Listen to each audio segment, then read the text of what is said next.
Bismillahirrahmanirrahim. Alhamdulillahirabbil alamin. Wassallallahu ala sayyidina maulana Muhammadin sayyidil anbiya'i wal mursalin wa habibi rabbil alamin wa ala ashabil akramin wa ahli baitihi tahirin wa azwajit tahirati ummahatil mu'minin wa tabi'ina lahum bi ihsanin ila yaumiddin, amma ba'd. Rabbi yassir wa la tu'assir, Rabbi tamim bil khair. Rabbana shrah lana sudurana wa yassir lana umurana wahlul 'uqdatam min lisanina yafqahu qawlana. Qala al-mu'allif rahimahullahu ta'ala wa adama nafa'a bi ulumihi wa barakatihi wa nafahatihi wa madatihi wa karamatihi fid darini, amin. Kita masuk dalam pembahasan masail seputar salat jenazah. Walau kabbara imamuhu takbiratan ukhra, jikalau membaca takbir oleh imamnya seseorang akan takbir yang lain. Maaf, tinggal. Walau takhallafa an imamihi bila udhrin, jikalau meninggalkan diri ia seseorang dari imamnya. Jikalau meninggalkan diri ia seseorang dari imamnya tanpa uzur, dengan takbir, dengan satu takbir, hatta syara'a imamuhu fi ukhra, sehingga masuklah imamnya ke dalam takbir yang lain, batalat salatuhu, maka batallah salatnya seseorang. Takhalluf satu takbir dalam salat jenazah sama dengan takhalluf satu rakaat dalam salat biasa. Contoh kasus, ketika seseorang bergabung dalam salat jenazah sebagai orang yang terlambat, ketika imamnya takbiratul ihram, dia belum hadir. Beberapa saat imam takbiratul ihram, takbir pertama salat jenazah, dia datang. Kemudian imamnya masuk ke takbir kedua. Masuk ke takbir kedua, sementara dia tetap membaca Al-Fatihah. Padahal dia masbuk. Dia tidak wajib dan tidak boleh menyempurnakan Al-Fatihahnya. Tapi dia tetap sempurnakan. Ketika dia sempurnakan Al-Fatihahnya, imamnya masuk ke takbir ketiga, sementara dia masih dalam baca Al-Fatihah. Itu maknanya takhalluf satu takbir, imamnya sudah masuk ke takbir berikutnya. Tapi ketika dia membaca Al-Fatihah, imamnya masuk ke takbir kedua, itu belum batal salatnya. Salatnya belum batal, tapi ketika imam masuk ke takbir ketiga, dia masih dalam Al-Fatihah, salatnya dianggap batal. Ini masail pertama dalam salat jenazah. Yang kedua, walau kabbara imamuhu takbiratan ukhra, jikalau membaca takbir oleh imamnya seseorang akan takbir yang lain. Jikalau membaca takbir oleh imamnya seseorang akan takbir yang lain.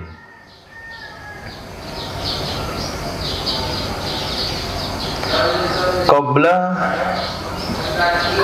qiraatil masbuk al-Fatihah, sebelum membaca oleh si masbuk akan Al-Fatihah. Qiraati masdar, tugasnya idhofah fa'il masa maf'ul.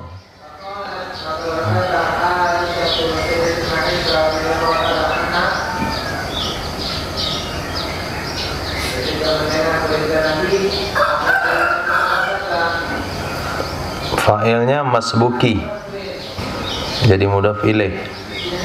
Maf'ulnya fatihata.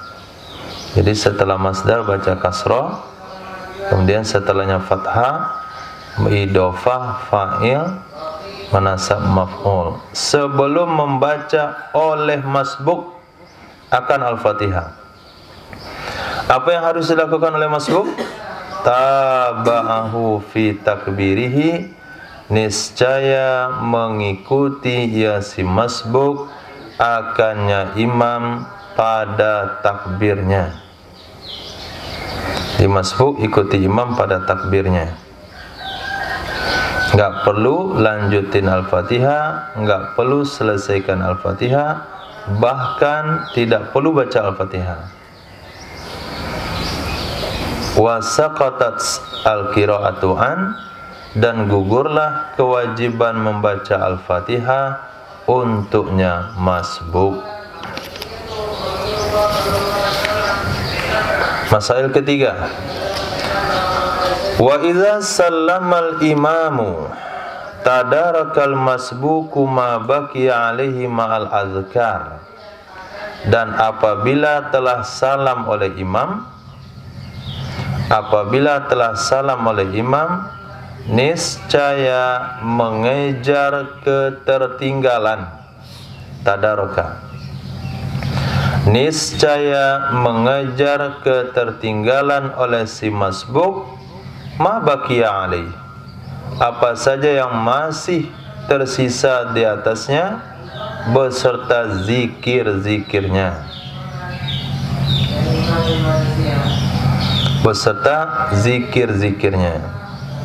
Kalau masih tersisa takbir ketiga dan keempat, baca takbir tiga dengan zikirnya, baca takbir keempat dan zikirnya. Dari pembahasan ini bisa kita pahami si masbuk tetap takbir setelah takbir imam, tapi bacaan si masbuk ikut bacaan masing-masing. Misal, kita masbuk dalam salat jenazah, kita gabung pada takbir ketiga. Imam sedang posisi takbir ketiga, kita datang dan kita takbir Allahu Akbar. Bagi imam takbir ketiga bacaannya Allahumma ighfir lahu. Bagi kita takbir pertama bacaannya Al-Fatihah. Jadi imam baca Allahumma ighfir lahu, kita baca Al-Fatihah. Imam takbir yang keempat baca Allahumma la tahrimna ajrahu, kita baca selawat Nabi.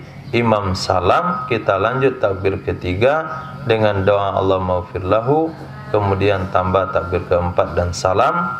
Dalam pembahasan yang lain, baik di kitab ini atau kitab Fathul Qarib, ketika si masbuk masih mengerjakan solat, disunahkan jenazahnya dibiarkan dulu. Ketika si masbuk menyelesaikan solat, dianjurkan jenazahnya tidak diangkat. Kalau si masbuk sedang solat jenazah sudah diangkat, walaupun ke belakang si masbuk, maka solatnya tidak batal. Jadi terburu-buru keluarga dia, Pak masih ada orang solat, biarlah katanya, angkat jenazah. Ini si masbuk solat, jenazah dah pergi ke belakang. Apabila jenazah ada di belakang orang solat, solat jadi batal. Tapi ketika kita sedang solat masbuk, jenazah dibawa ke belakang kita, solat enggak batal. Sesuai dengan kaidah usul, kaidah usul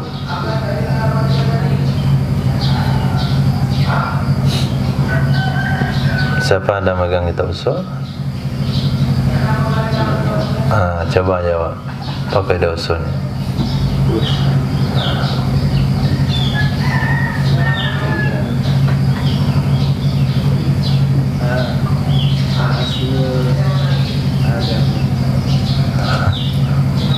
Kok gitu? Yutafaru fid dawami ma la yutafaru fil ibtida. Dimaafin kalau terjadi selama dalam perjalanan. Kalau hal itu terjadi dari awal, kagak dimaafin. Jenazah kalau di belakang orang sholat, dari awal dia sholat, nggak boleh. Tapi kalau sedang sholat terjadi jenazah di belakang, dimaafin. Sama dengan kita sholat, ini imam, ini makmum, ini beda ruangan, pintu terbuka, sah nggak sholatnya? Sah. Sedang sholat pintu tutup angin, sah sholatnya. Tapi kalau di awal tertutup, tidak sah. Itu kaidahnya yuktafaru fid dawam, untuk lanjutin ke ada masalah perkara yang kalau dari awal terjadinya bermasalah.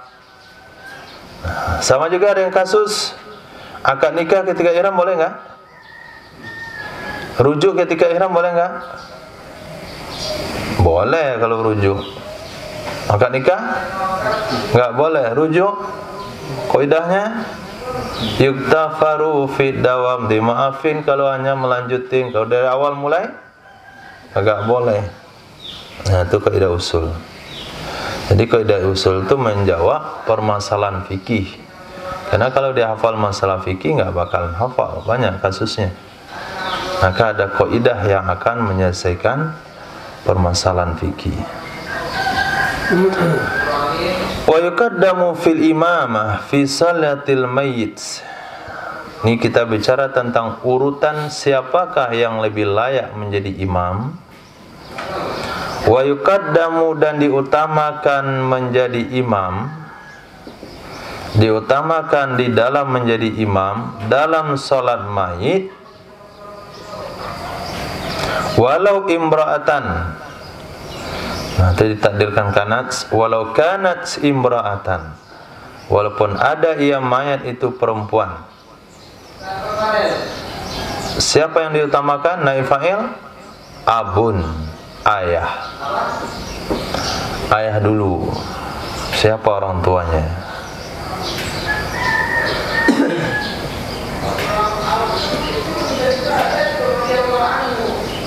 Tapi saya merasa aneh dengan fatwa yang disampaikan oleh MUI Jawa Barat untuk melakukan himbauan melakukan sholat jenazah atas putranya Gubernur Jawa Barat yang hilang di Swiss, di sungai. Sudah 6 hari, 7 hari cari nggak ketemu. Ridwan Kamil. Itu himbauan daripada MUI untuk melakukan sholat gaib di masjid-masjid dan musola. Apakah ada khilafiyah atau enggak ada khilafiyah? Apa mazhabnya, apa pendapatnya? Kenapa jenazah yang belum dimandikan disolatkan? Dia kan dah kecebur dalam sungai, jadi dah mandi lama dia. Itu yang mengherankan. MUI, fatwa MUI, padahal kalau MUI itu dari NU, pasti kitanya Fathul Mu'in, Fathul Qarib, Minhaj. Di sana dijelaskan jenazah kalau belum dimandikan, walaupun mati tenggelam nggak boleh disolatkan. Karena kita diperintahkan untuk mandikan dan kita belum lakukan. Kita belum lakukan karena jenazahnya nggak ketemu. Himbauan untuk salat gaib. Nah, ini di akhir zaman membingungkan. Bacaan tidak sesuai dengan praktek. Praktek tidak sesuai dengan bacaan. Maaf. Khair. Kembali, yang diutamakan menjadi imam dalam salat jenazah walaupun jenazahnya perempuan adalah ayah atau naibnya ayah. Nah, naibnya ayah. Ayah mau salatin jenazah enggak? Enggak. Saya minta pakailah. Saya minta pakai. Saya minta buya. Berarti buya itulah yang lebih utama daripada keluarga yang lain. Kenapa? Karena dia naib ayah. Kalau nggak ada ayah, siapa lagi? Abuhu, ayahnya ayah. Kakek bagi si jenazah. ayah bagi ayah. Kemudian baru ibnuhu, ya, ibnun. Kemudian putra. Tanwin itu adalah tanwin iwad, tanwin ganti daripada mudhof ilaih. Sebetulnya ibnuhu, kemudian putranya. Putranya jenazah. Enggak ada putranya, fabnuhu, putranya putra. Berarti cucu dia bagi jenazah. Kemudian akhun, saudara laki-laki li abawain, seibu sebapak. Tidak ada juga pali abin, saudara laki-laki sebapak. Dan meninggal summa ibnuhuma, putra dari keduanya. Putra dari keduanya, yaitu saudara laki-laki seibu sebapak dan saudara sebapak. Kalau ada kedua-duanya, utamakan dulu putra dari saudara laki-laki seibu sebapak. Enggak ada punya putra, punya saudara dia, juga enggak punya putra. Kemudian paman, saudara laki-laki ayah juga begitu. Kadzalik juga begitu. Apa maksud juga begitu? Diutamakan dulu paman yang seibu sebapak, kemudian baru paman yang sebapak. Ketika dikatakan paman seibu sebapak, itu seibu sebapak dan siapa dia, Rifki? Ini paman saya seibu sebapak nih. Maksudnya seibu sebapak dan siapa?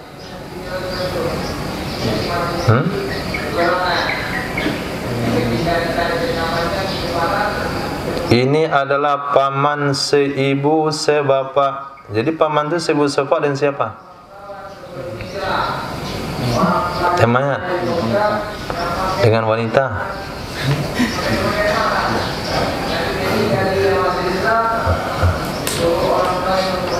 Safirullah, dan siapa seibu sebapak dia?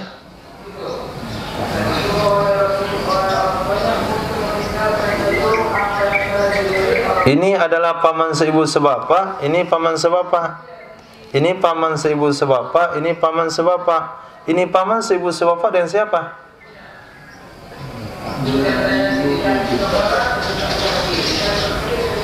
Dengan ibu kita. Itu mamak seibu sebapak namanya. Dengan bapak kita lah. Ini kita orang Arab. Kita bicara fikih, bukan bicara Minangkabau. Bicara Minangkabau ya. Ini mamak saya seibu sebapak nih, mamak kontan. Seibu sebapak dengan mak. Nah, itu paman nggak laku di Arab. Nah, di Minang yang laku dia. Nah, mamak turun ke kemenakan. Nah, anak di pangku kemenakan dibimbing. Anak di pangku mati jua. Nah, ya, satu pangku dalam artian letakkan anak di pangkuan. Redaksi kedua, pangku dicangkuh. Nah, dicangkuh mati juga, ya dicangkuh ke sudut matilah dia. Pangku itu ada dua makna dalam bahasa Minang. Ada pangku diletakkan di pangkuan, ada pangku dibunuh dan cangkul. Anak di pangku mati juga. Janganlah. Masya Allah. Nah, ini Minang. Antum Padang, Andalusia. Naam. Jadi paman ketika dikatakan am dalam bahasa Arab itu bapak, saudara dengan bapak kita. Kalau seibu sebapak ya dengan bapak kita, kalau sebapak dengan bapak kita. Kemudian sairul asobat, seluruh asobah-asobah. Setelah paman adalah anak laki-laki dari paman seibu sebapak, kemudian baru anak laki-laki dari paman yang sebapak. Habis semua asobah. Kemudian siapa lagi? Mu'tik, mantan memerdekakan budak. Mantan sayyid, mu'tik. Kemudian mantan sayyid. Nah, bukan mu'tak, tapi mu'tik, mantan sayyid. Enggak ada juga mantan sayyid karena dia bukan budak. Dzu rahimin, yang ada hubungan rahim. Nah, yang ada hubungan rahim yaitu anak laki-laki dari saudari perempuannya. Nah, itu baru kemenakan. Anak laki-laki dari saudari perempuan, kemenakan. Kemudian saudara laki-laki dari ibu, baru mama.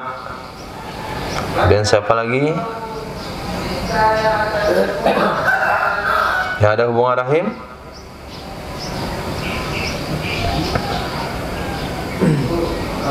Saudara laki-laki seibu.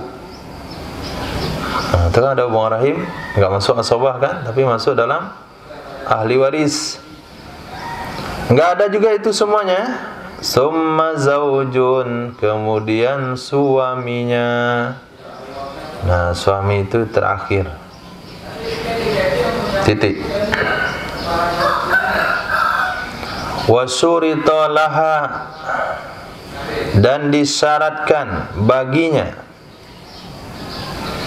Artinya lis-salati lil mayyit 'alal mayyit, untuk salat di atas mayat. Disyaratkan untuk salat di atas mayat. Ma'a syuruti sairis salawat, beserta syarat-syarat salat yang lain. Sairis salawat, salat yang lain. Ismail, sebutkan syarat-syarat salat. 1.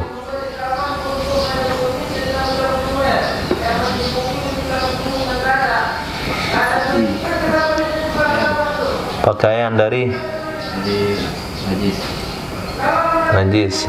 Terus dari kemudian dari najis enggak? Berarti dari hadas dan najis. Kemudian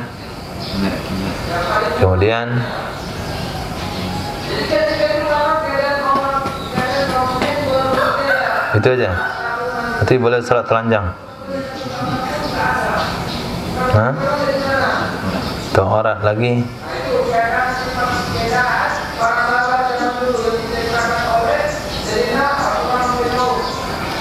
Nah, suci dari hadas dan najis, suci pakaian tempat dari najis, menghadap kiblat, menutup aurat, kemudian yakin masuknya waktu salat. Nah, itu bagi salat-salat yang lain, menghadap kiblat.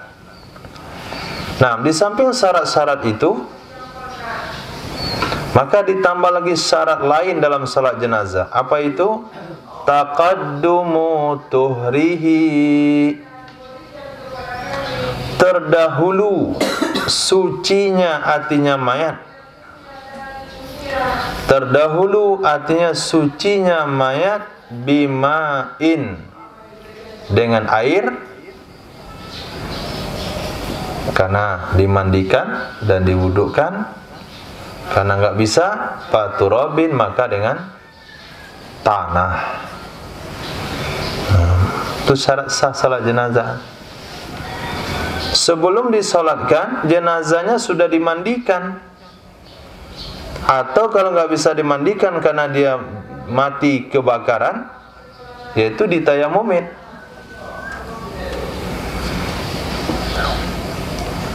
Fa'in waqa'a bi hufratin, maka jika masuk ia jenazah di lubang,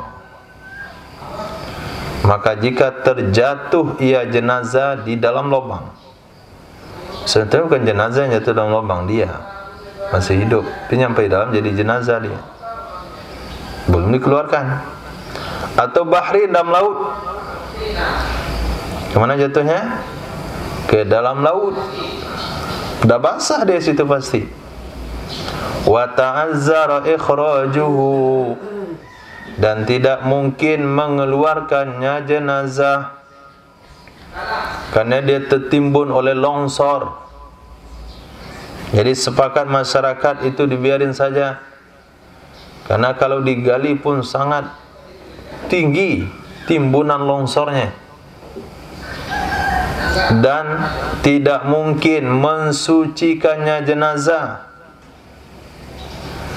Lam yusalla alaihi fil mu'tamad, niscaya tidak disolatkan di atasnya jenazah menurut pendapat yang kuat.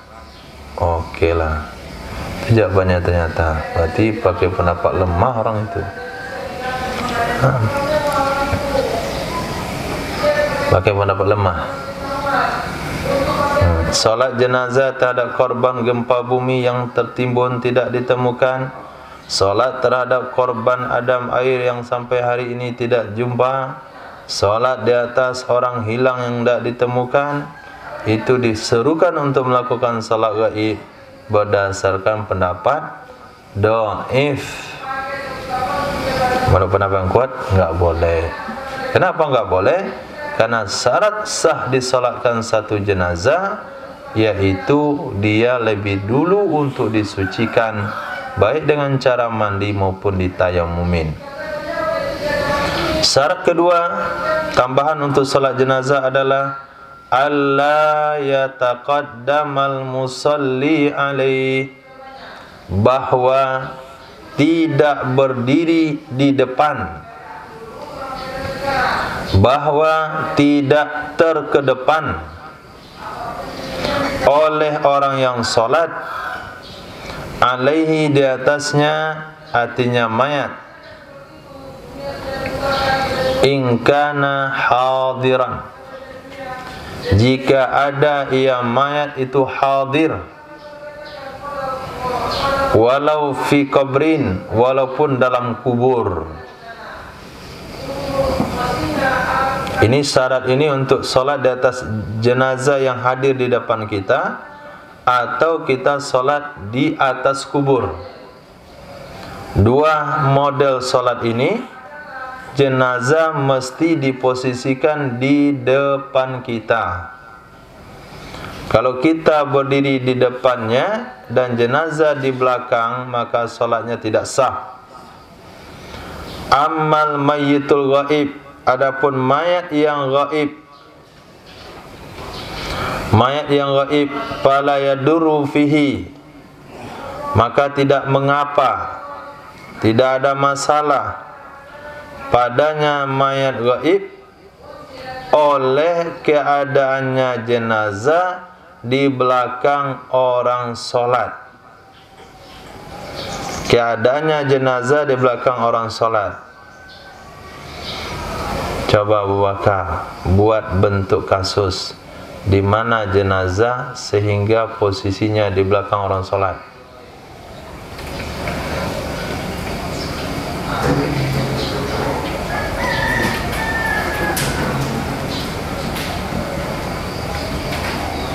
Contohnya tadi ketika dia sholat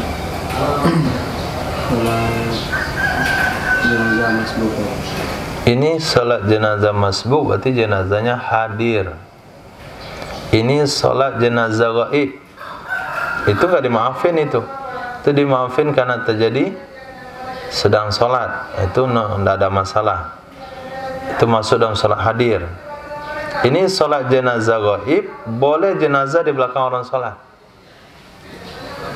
Sholat di jenazah di niat pondok kita, jenazahnya di apa sholat ini.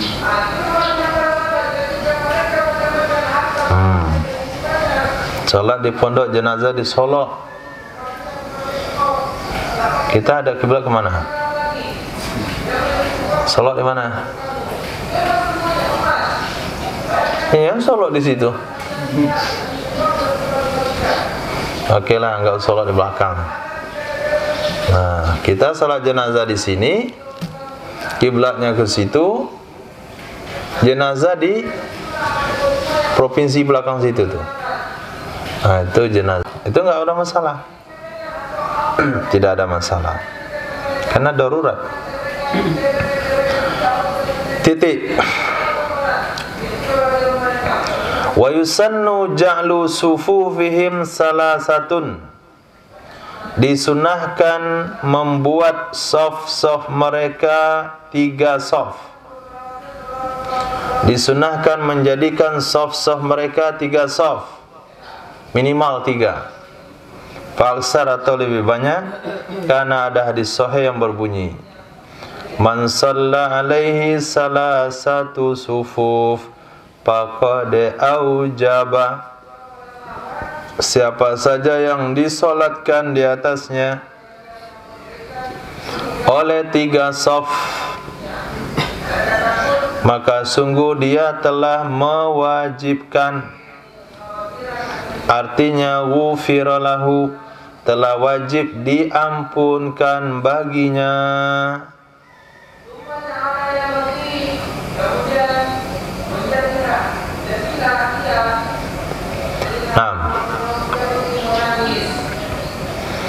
Jadi orang disolatkan oleh 3 saf, maka wajib mendapatkan pengampunan dosa. Maka kalau sekiranya orang yang hadir dalam salat jenazah itu tidak banyak, hanya ada 9 orang, maka bikinlah 3, 3, 3. Buat 3 saf. Nah, dan salat jenazah enggak perlu safnya sampai penuh ke kiri dan ke kanan. Yang penting banyaknya. Nah, minimal tu 3. Tapi kalau ada 15, jangan buat pula 5 saf. 3 itu enggak bagus. Kalau 15 idealnya masih 3. 21 masih ideal 3 saf, 7. Kemudian kalau 66 berapa idealnya?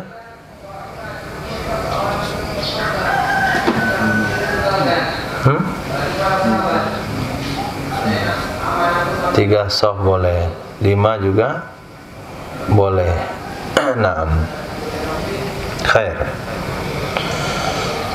Wala yundabu ta'khiruha li ziyadatil musallin. Tidak dianjurkan menundanya solat jenazah supaya bertambah orang-orang solat, kecuali bagi wali.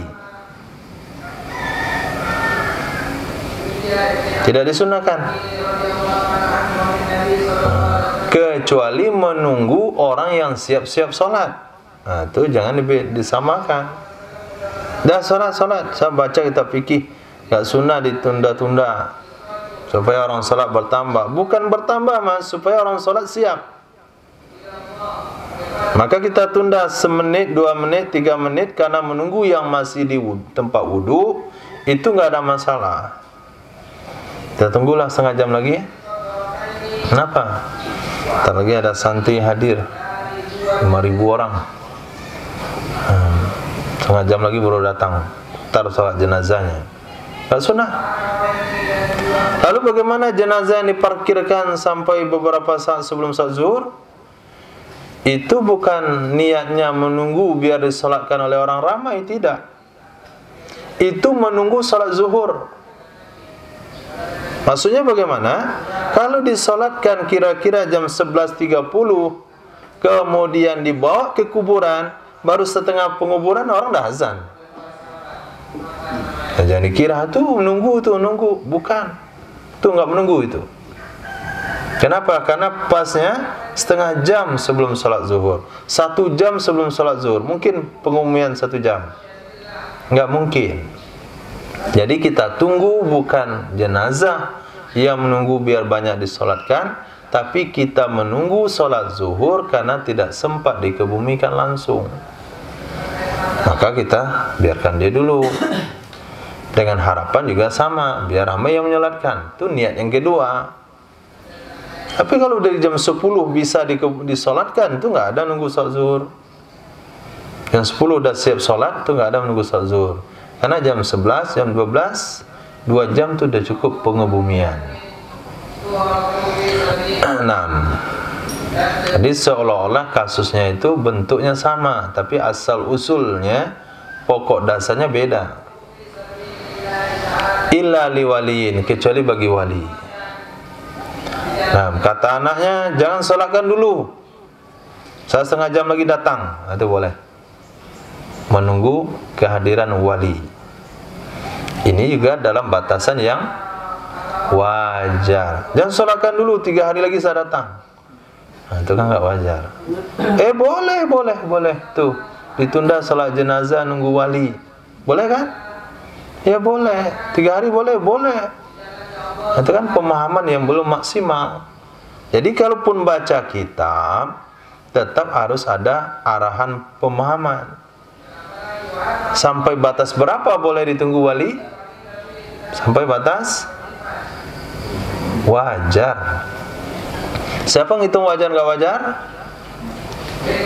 Huruf, penilaian orang ramai. Nah, penilaian orang ramai. Titik. Waqtara ba'dul muhaqqiqin, memilih oleh sebagian ulama muhakkik, annahu sesungguhnya idza lam yukhsha taghayyuruhu. Ini salah satu pandangan wajarnya. Apabila tidak dikhawatirkan berubahnya jenazah.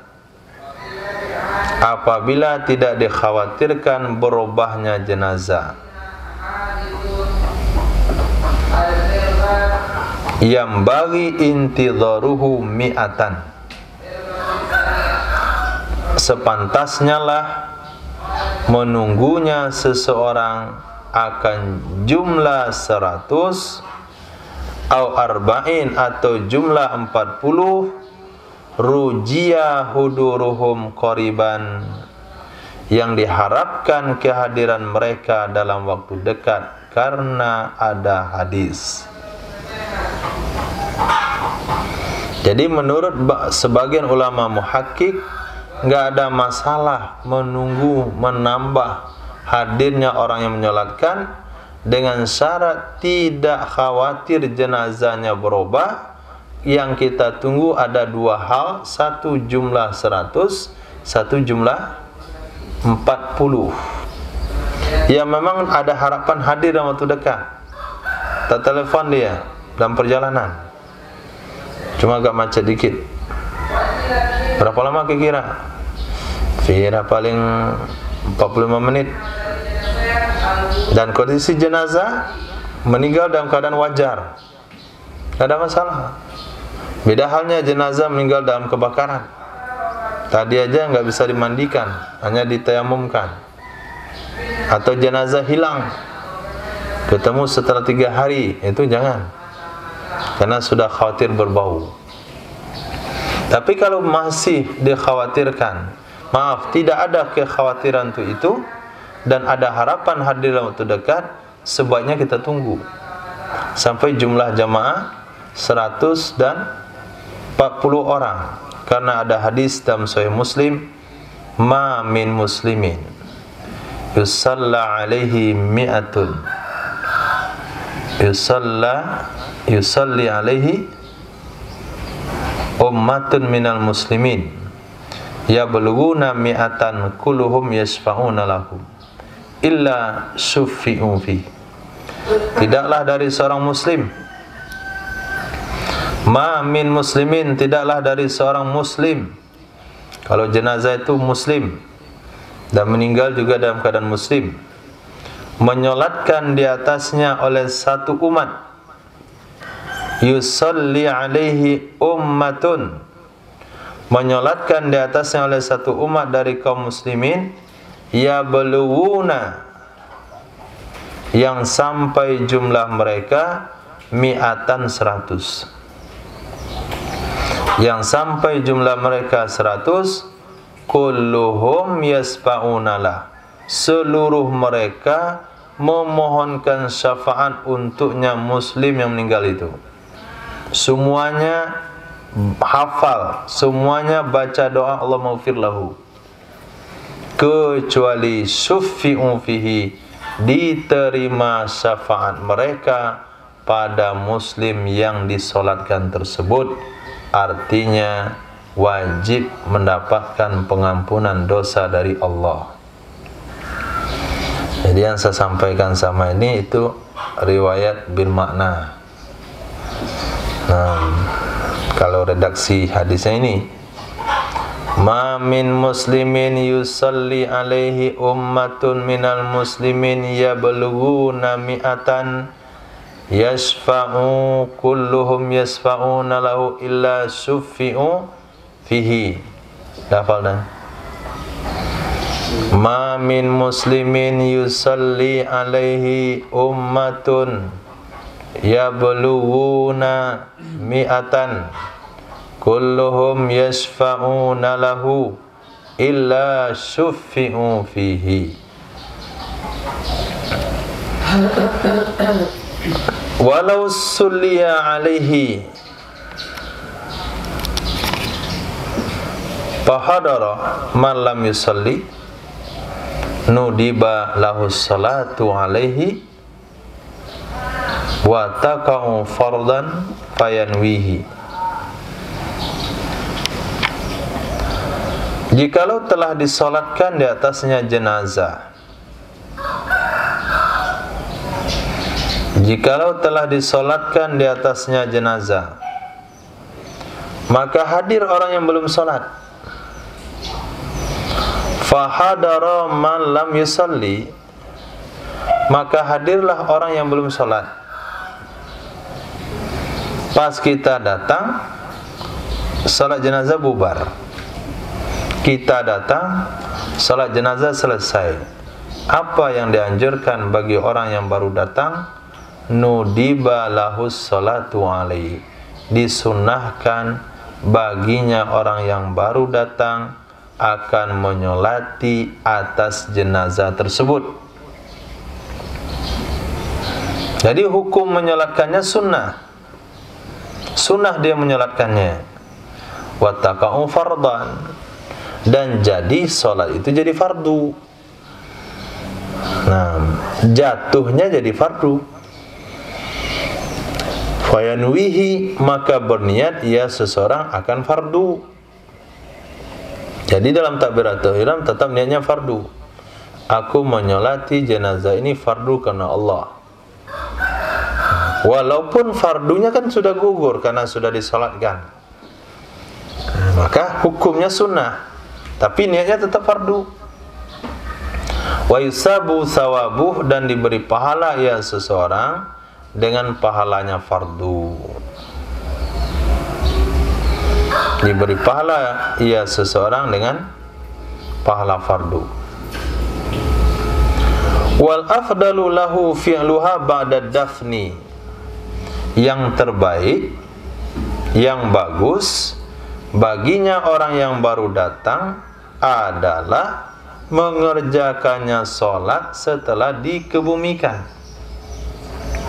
mengerjakannya sholat setelah dikuburkan, karena ittiba.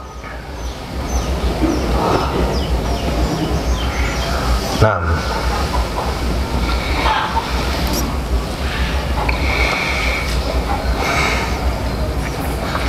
jadi kalau kita terlambat datang, apalagi jenazah dah mulai diangkat, biarin aja dulu, kita antarkan dia ke kuburan dulu. Sampai situ kita kuburkan. Pas itu ditimbun dulu. Dah orang dah bubar semuanya, baru kita salatkan. Jangan orang ramai-ramai situ kita salatkan. Dah bubar orang baru kita salatkan. Nah, apalagi kalau kita datang ke tempat yang jauh, yang masyarakatnya fanatik but, tidak mau menambah wawasan, sudah pergi semuanya baru kita salat. Nanti ketika kita orang masih ada 1-2 orang situ kita salat, Allahu Akbar, ya baru kali ini saya lihat aliran sesat, salat kubur nih, salat di atas kubur. Kalau kita tinggal di tempat itu, kita bisa jelaskan. Tapi kalau kita sekali datang ke situ kita buat begitu, nah, itu meninggalkan pertanyaan dan membuat orang-orang was-was. Suuzan, ini sesat. Karena kita pakai baju putih, nanti orang itu menganggap seluruh pakai baju putih sesat. Jadi lihat efek dan pertimbangannya. Perlu dipertimbangkan. Waktunya ya, bukan melakukannya. Melakukan nggak ada pertimbangan lagi karena ittiba. Sudah jelas Nabi SAW melakukan hal itu. Wala yundabu liman sallaha, tidak dianjurkan bagi orang yang telah menyolatkan jenazah. Tidak dianjurkan bagi orang yang telah menyolatkan jenazah walau munfaridan, walaupun sendirian. Apa yang tidak dianjurkan? I'adatuha ma'a jama'atin, mengulangnya salat jenazah bersama jamaah. Enggak sunnah. Nah, kalau sudah disolatkan ya sudah, jangan ulang lagi. Fa in a'adaha, maka jika dia mengulangi akan salat jenazah, waqa'at naflan, jatuh ia salat jenazah sebagai sunat. Jatuh ia salat jenazah sebagai sunat. Berkata sebagian mereka, apa sih hukum yang sebenarnya? Kalau tidak disunahkan mengulangi salat jenazah, kalau diulang apa hukumnya? Hah? Nah, kan belum jelas. Nah, dijelaskan oleh sebagian ulama, i'adatu khilaful aula, mengulangi salat jenazah khilaf aula. Khilaf sebalik, aula lebih baik, sebalik lebih baik. Berarti dia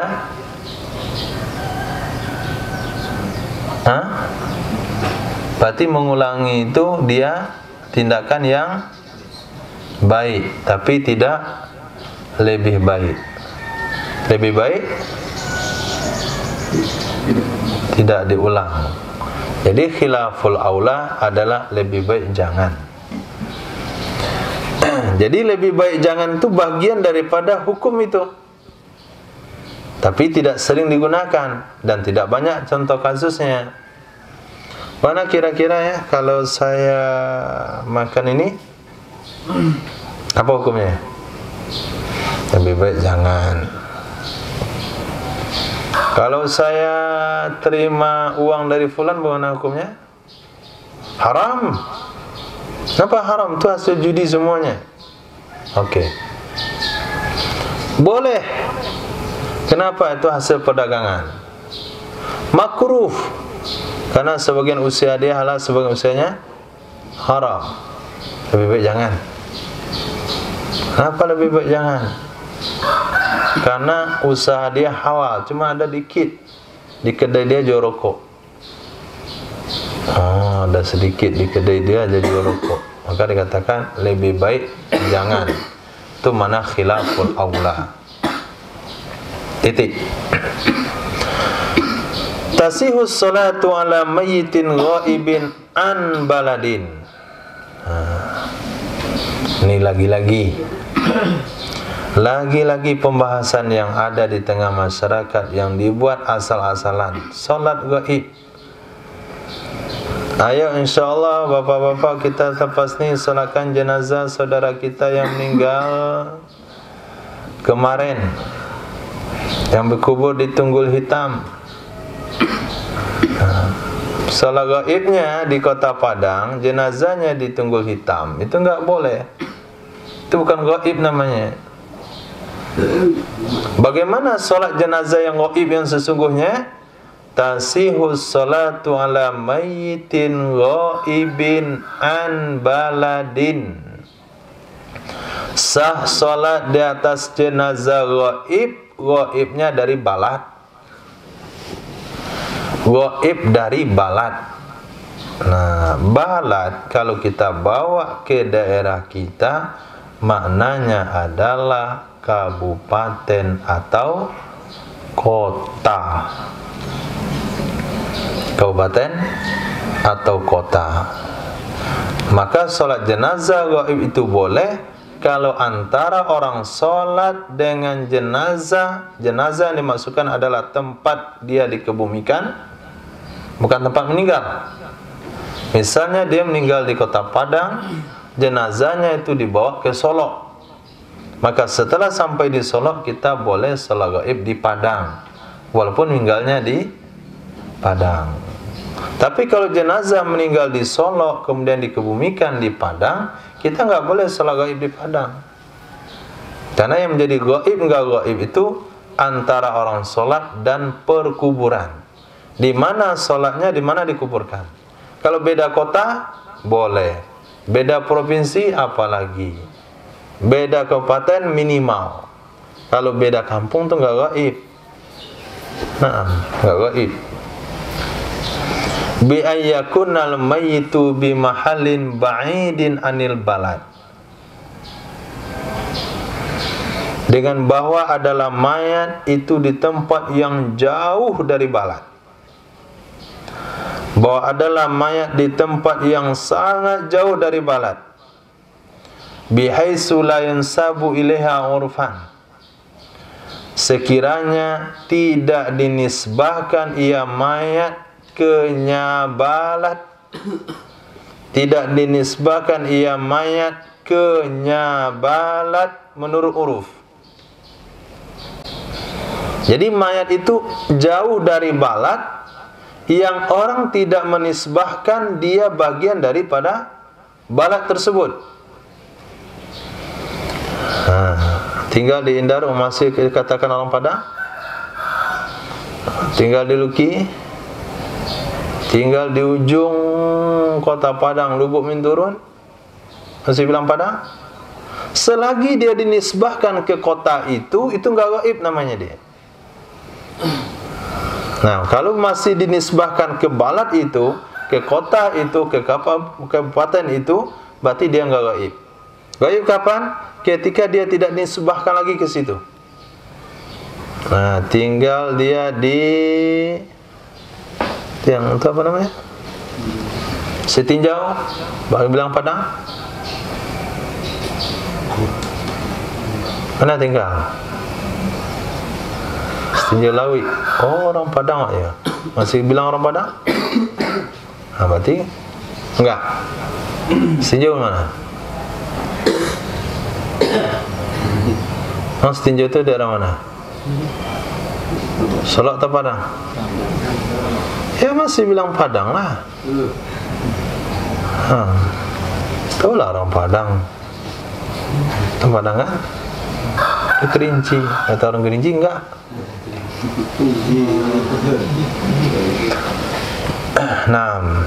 Oke. Akhzan an qauliz Zarkashi. Karena dipahami dari pendapat Imam Zarkashi. Idza kharaja suwaral qariba minhu kadakhili. Inna kharija suril qarib min kadakhili. Sesungguhnya orang yang ada di luar batas kota tapi masih dekat darinya kota, itu sama dengan orang dalam kota. Nah, orang yang ada di luar batas kota tapi masih dekat ke batas kota itu sama dengan orang dalam batas kota. Nah, beda sama safar salat nih.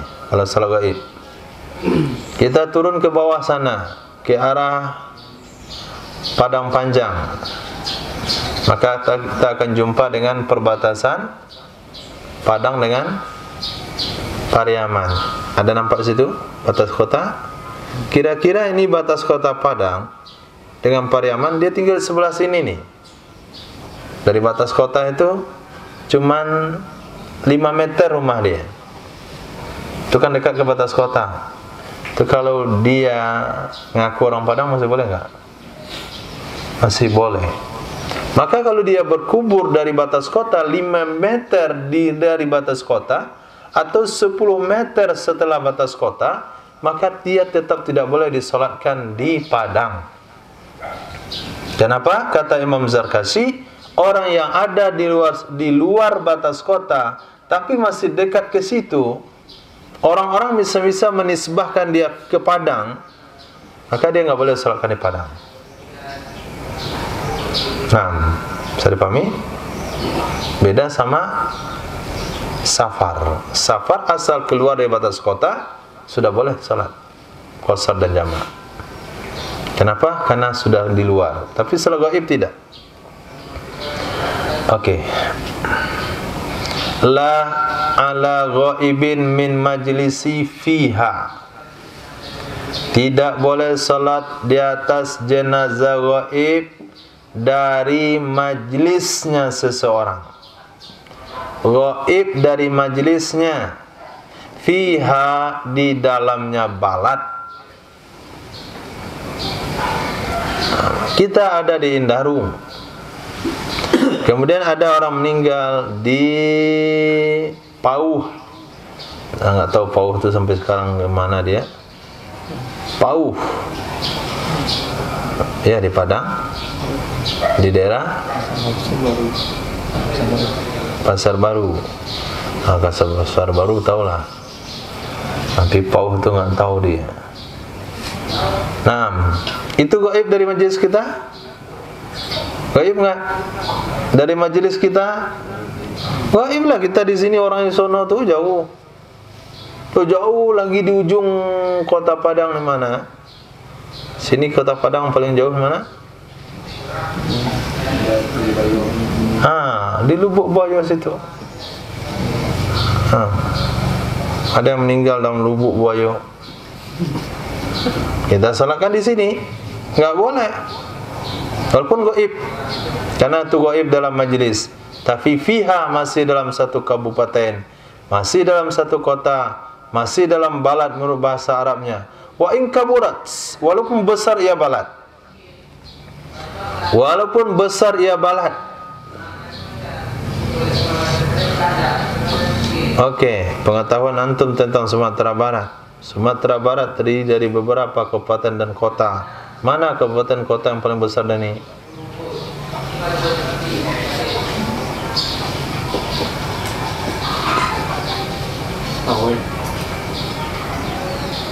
Mentawai, itu kabupaten besar ya. Satu pulau. Oke lah, Mentawai satu kabupaten. Nah, kita mau bicara Mentawai bingung juga.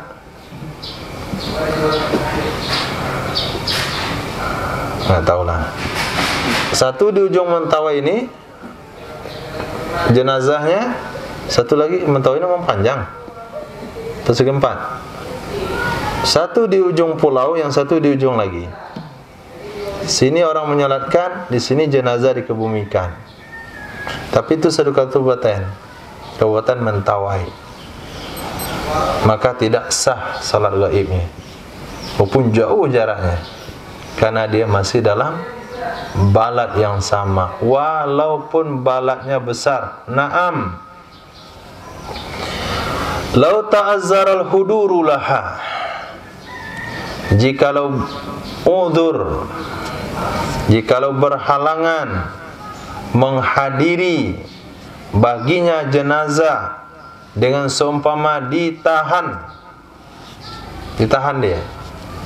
dia di penjara, keluarganya meninggal, dia dalam penjara, izin tidak dapat, dia untuk izin keluar menengok keluarganya meninggal. Atau maradin, sakit, dia sedang terbaring di rumah sakit, kemudian ada keluarga yang meninggal dunia dan dia belum dapat izin keluar daripada rumah sakit, jazat hina idzin alal auja, boleh ia salat jenazah ketika itu menurut pendapat yang kuat. Oke, salat aja di itu, di kursi apa? rumah sakit, Allahu Akbar, saya salat, saya nyolatin adik rumah gitu, salat lagi, boleh, karena dia tidak dapat izin untuk pulang ke rumah, atau dia tidak dapat izin keluar dari penjara. 6. Wa tasihu ala hadirin madfunin, sah ia solat jenazah atas jenazah yang hadir yang terkubur, walau ba'da balaihi, walaupun setelah hancurnya jenazah, walaupun setelah hancurnya jenazah.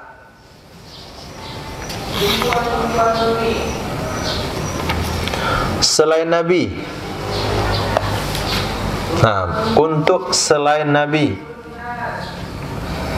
fala tasihu ala qabri nabiyyin, maka tidak sah ia salat di atas kubur Nabi, karena ada hadis sahih Bukhari dan Muslim. Siapa yang sah salat di atas jenazah, salat di atas jenazah yang terkubur walaupun sudah hancur, min bayannya yaitu min ahli fardiha waqta mautihi, dari ahli fardunya salat waktu meninggalnya jenazah, dari ahli fardunya salat waktu meninggalnya jenazah. Titik. Pertanyaan Dani, ketika kita ziarah ke kubur Syekh Burhanuddin, bolehkah kita menyolati jenazahnya? Ya. Kenapa tidak? Hah? Kan ada aja kesimpulan dia buat. Jadi kalau orang soleh nggak boleh salatkan lagi. Di mana kitabnya itu? Saya ulang terjemahnya lagi untuk semua baik-baik. Nah, wa tasihu ala hadirin madfunin, sah salat jenazah di atas jenazah yang hadir yang sudah dikuburkan walaupun setelah hancurnya jenazah. Selain Nabi, ada sebuah orang soleh itu. Selain Nabi cuman itu tambah lagi orang soleh. Selain Nabi nggak masuk orang soleh, karena orang soleh nggak Nabi. Fala tasihu ala qabri nabiyyin, maka tidak sah ya salat di atas kubur Nabi, bukan orang soleh, kubur Nabi, karena ada hadis sahih Bukhari Muslim, min ahli fardhiha, dari orang yang ahli fardunya salat waktu meninggalnya seseorang tersebut. Dan ini apa jawabannya? Bolehkah kita menyolatkan jenazah Wali Songo ketika kita berkunjung ke situ? Boleh. Nah, itu jawaban kan? Boleh. Ibnu tidak boleh. Kenapa? Karena ketika Wali Songo kita belum wajib sholat. Nah, lihat syaratnya di garis bawah situ. Siapa yang boleh sholat? Min ahli fardhiha waqta mautihi. Kalau orang itu termasuk ahli fardu sholat waktu jenazah itu meninggal. Dan ini waktu Wali Songo meninggal di mana? Sudah masuk ahli fardu salat? Belum. Jangankan ahli fardu salat, jadi ahli dunianya waktu itu belum. Nah, ketika Syekh Burhanuddin meninggal, kita sudah lahir? Belum. Siapa yang boleh kita salatkan? Ketika orang itu meninggal, kita sudah termasuk orang yang boleh salat. fardu sholat. Misalnya kita merantau 10 tahun nggak pulang, pas pulang kakek meninggal dunia. Kapan meninggalnya? 5 tahun lalu. Kira-kira 5 tahun yang lalu usia kita sudah balik, udah merantau kok. Maka kita datang ke kuburnya, kita sholat, walaupun jenazah sudah 5 tahun dikubur. Itu yang boleh menyolatkan. 6. Itu di segi usia. Ada juga segi-segi pertimbangan yang lain. Contoh, fala tasihu min kafirin, maka tidak sah solat jenazah dari orang kafir. Dari orang kafir. Kasusnya, bapaknya mu'allaf dan masuk Islam, meninggal tahun 2010. Meninggal tahun 2010.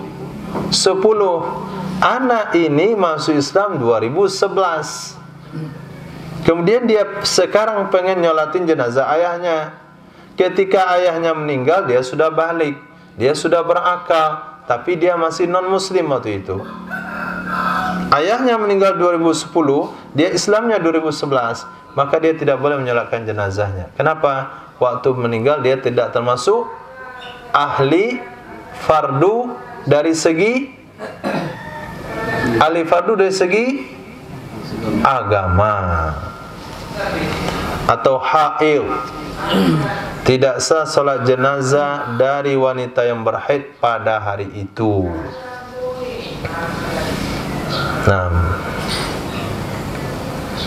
Ketika seorang wanita pulang dari rantau, 20 tahun dia merantau ke Saudi, sampai di rumah dia temukan nenek sudah meninggal. Kapan meninggalnya? 10 tahun yang lalu. Maka si wanita ini perlu cek dulu, 10 tahun yang lalu bulan apa kira-kira? Bulan Ramadan. Bulan Ramadan itu tanggal berapa kira-kira? Kira-kira tanggal 15 Ramadan. Dia pikir, saya punya haid itu biasanya tanggal 7, 8, 9, 10, 11, 12, 13. Saya haid itu biasanya cuma tanggal 13 paling lama, 7 hari tiap bulan. Tanggal 13 itu udah habis tuh. 14 yakin saya udah bersih, 15 meninggal, berarti boleh dia sholat.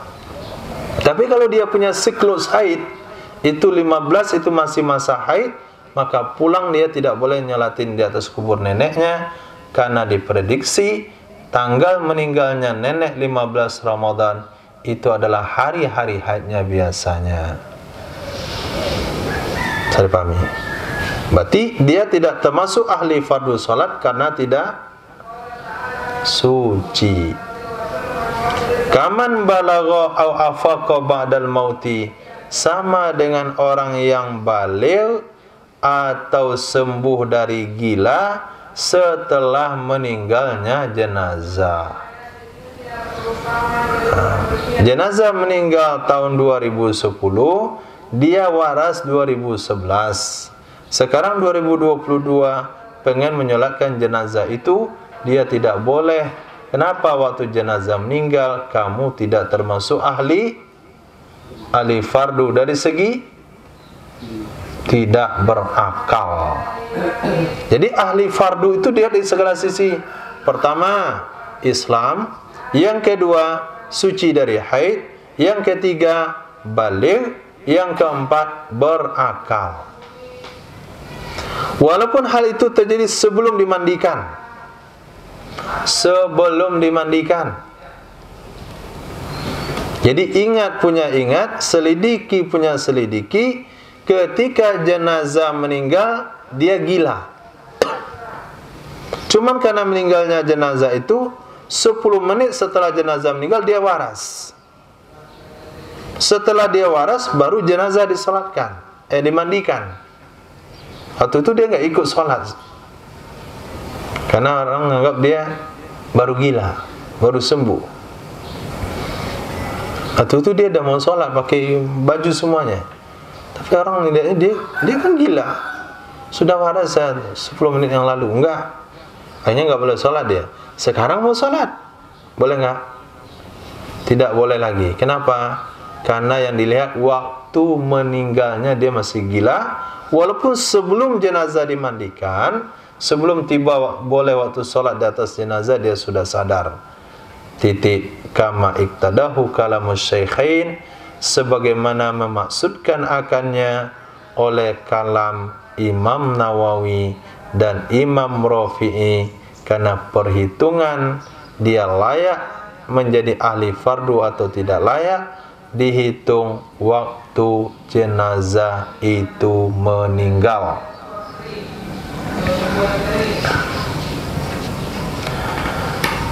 Wasaqatal fardu fiha bidzakarin, gugur kewajiban solat, gugur fardu padanya solat dengan satu orang laki-laki, walaupun laki-laki itu sobi yang mumayyiz, walaupun beserta ada orang yang sudah baligh,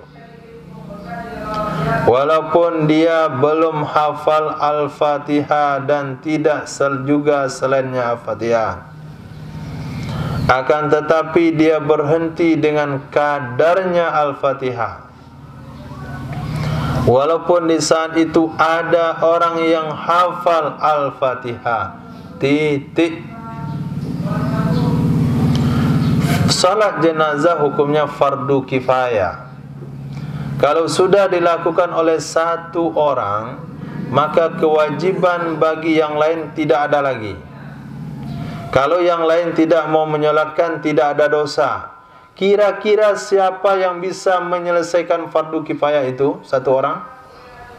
Disebutkan oleh ulama, yang penting laki-laki.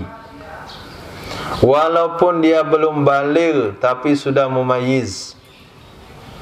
Walaupun ada orang baligh di tempat itu, walaupun dia belum hafal Al-Fatihah, walaupun dia juga tidak hafal pengganti Al-Fatihah, zikir dan ayat yang lain, tapi dia bisa mengerjakan dengan berdiam diri selama bacaan Al-Fatihah. Walaupun di waktu yang sama ada orang-orang yang sudah hafal Al-Fatihah, itu sudah cukup menunaikan fardu kifayah solat jenazah. Ini fatwa fikih, bukan anjuran. Nah, bukan anjuran. Kalau anjuran itu semua yang hadir diharapkan untuk solat. La biuntha, tidak gugur kewajiban dengan disolatkan oleh wanita ma'a wujudihi, beserta adanya laki-laki. Tapi kalau di tempat itu tidak ada lagi laki-laki, sudah habis semuanya, semua tempat itu cuma wanita, ada namanya pulau wanita, ngomong wanita aja isi situ, nggak ada laki-laki. Kalau ada anak laki-laki dibunuh, kapan ada anak laki-lakinya? Nggak akan ada anak laki-lakinya. Itu adanya di film. Nah, kenyataan nggak ada. Tapi cocok dengan hukum fikih. Tasawurnya begitu. Di pulau itu tidak ada laki-laki, semuanya wanita. Laki-lakinya kemana? Laki-lakinya kebetulan pergi nelayan sekali sebulan baru balik. Asal ada laki-laki wajib nelayan.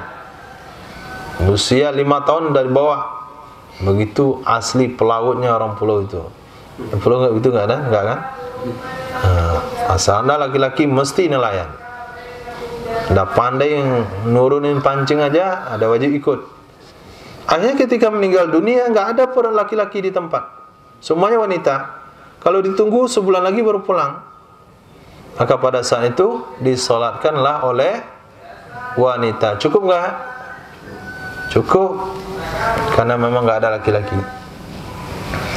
Wa tajuzu ala janaiza salatun wahidah. Boleh atas beberapa jenazah oleh solat sekali.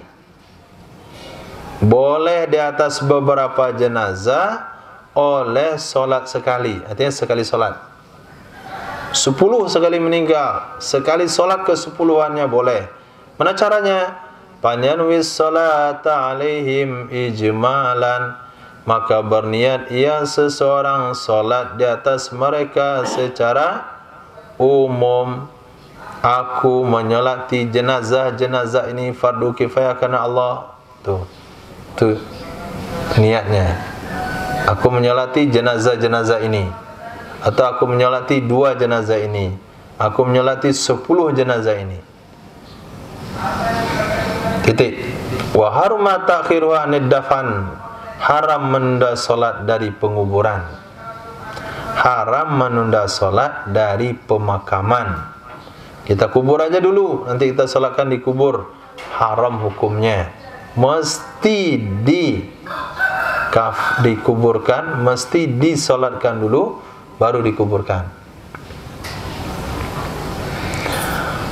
Bal yaskutul fardu bisolati alal qabri, akan tetapi cukup gugur kewajiban dengan menyolatkan atas kubur.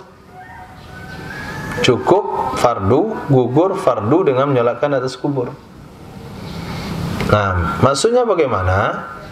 Kalau sekiranya ada di suatu tempat, tradisinya karena sudah minimnya agama, jenazah dimandikan, dikafankan, dikubur, nggak disolat. Pas kita datang, kita ngobrol dan bicara-bicara, ternyata jenazah di sini nggak pernah disolatkan. Cuman dikubur aja. Mandi ada, kafan ada, kubur tapi sholat nggak ada. Maka pada saat itu, maka kita datang ke satu-satu kubur yang dikuburkan itu, kita sholat di atasnya. Nah, gugur kewajiban. Artinya tidak mesti dikeluarkan dari kubur. Begitu juga jenazah yang lupa disolatkan, sudah terkubur baru ingat, saat itu nggak perlu dikeluarkan, cukup salat di atas kubur. Itu makna yaskutul fardu bis salati alal qabri, gugur kewajiban dengan salat di atas kubur. Tapi kalau sengaja dikubur dulu baru disolatkan, maka menunda itu hukumnya haram. Saya bedakan kasusnya antara bahasa haram menunda solat dari penguburan, tapi tetap gugur kewajiban yang solat di atas kubur. Ketika ada darurat dan sebagainya, cukup solat di atas kubur. Wallahu a'lam bissawab. Subhanallah wa bihamdihi. Subhanaka wa bihamdika asyhadu an la ilaha illa anta astaghfiruka. Subhanaka rabbil izzati amma yasifun wa salamun alal mursalin. Alhamdulillahirabbil alamin.